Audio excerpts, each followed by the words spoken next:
Pagkatapos nga ng mahabang pagbabiyahe, sa wakas nakarating na ako ng UAE. Hindi ko alam kung ako lang ba ang nakakapansin na halos lahat ng building dito ay pare-pareho ng kulay at taas. Nadaanan nga rin namin ang office ng Emirates. Speaking of Emirates, tara samahan niyo ako sa naging biyahe ko papuntang Dubai sakay ng Emirates Airlines. Hello, it's Mikey C, OFW in UAE. Welcome to my mini vlogs. Nandito nga kami ngayon sa airport ng Singapore dahil dito ako manggagaling papuntang Dubai.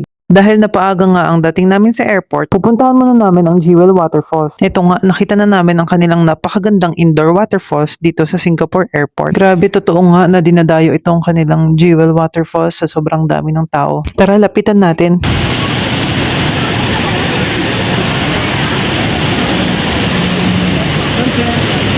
Ang ganda!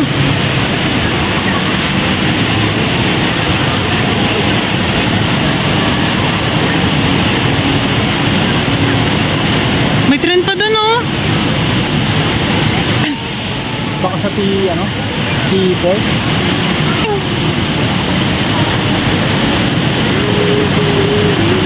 Sobrang na-amaze nga ako sa itsura nito. Ito nga pala ang view niya kapag nasa itaas ka.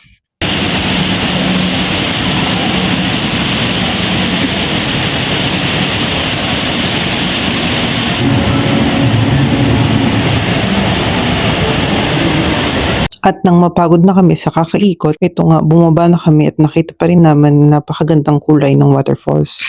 Pumunta na nga kami dito sa UOB Currency Exchange para magpapalit ng dirhams. At ito na nga oras na para mag-early check-in ng bagahe. At pumunta na nga kami dito sa machine nila para makapili ako ng seat number ng eroplano. At nang nakapili na ako ng aking upuan, dito ko din pala kinuha ang aking boarding pass. At nung napalitan na nga ang aking seat number ay nagpasalamat na yung machine. Hindi ko rin alam kung bakit siya nagpasalamat pero welcome. At online check-in nga rin pala ito kaya makikita mo rin sa machine ang mga pinagbabawal nila sa loob ng inyong check-in baggage. At tatanungin ka na nga ng machine kung ano ang i-check-in mo. At dahil may maleta ako, pinili ko ang yes, I have baggage. Tatanungin ka rin niya kung ilang piraso ng bagahe ang i-check-in mo. At pagkatapos, ipiprint niya na ang inyong tag na ilalagay sa maleta mo. Kailangan mo lang magantayan ng ilang segundo dahil piniprint niya pa lang ito. At ito na nga, piniprint niya na ang aking bag tag. At pagkatapos nga nito ay ipiprint niya na susunod ang boarding pass. At ito na nga, print niya ng aking boarding pass. Ito nga pala ang aking boarding pass papuntang Dubai. Nakalagay na rin dapat dyan ang inyong seat number na pinili kanina. At mababasa nyo nga sa machine na please take your bags to baggage drop. Pindutin nyo nga lang yung continue and voila, check-in is complete. Oras na para isurrender nyo na ang inyong bagahe sa baggage drop. At pumila na nga ako dito sa baggage drop.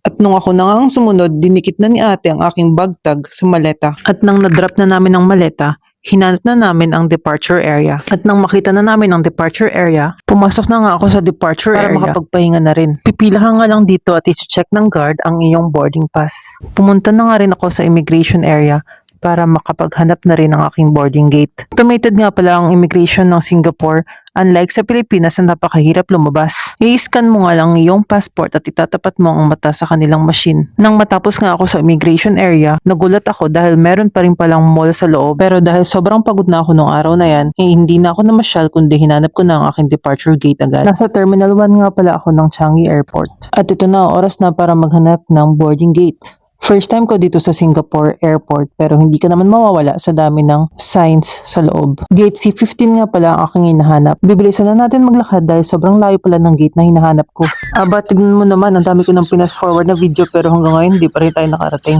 Aba, para akong nakipag-marathon nung hinahanap ko yung aking boarding gate sa sobrang layo. At nang makita ko na nga ang C13 and 14, aba, iba talaga ang kinatuwa ko dahil C15 ako.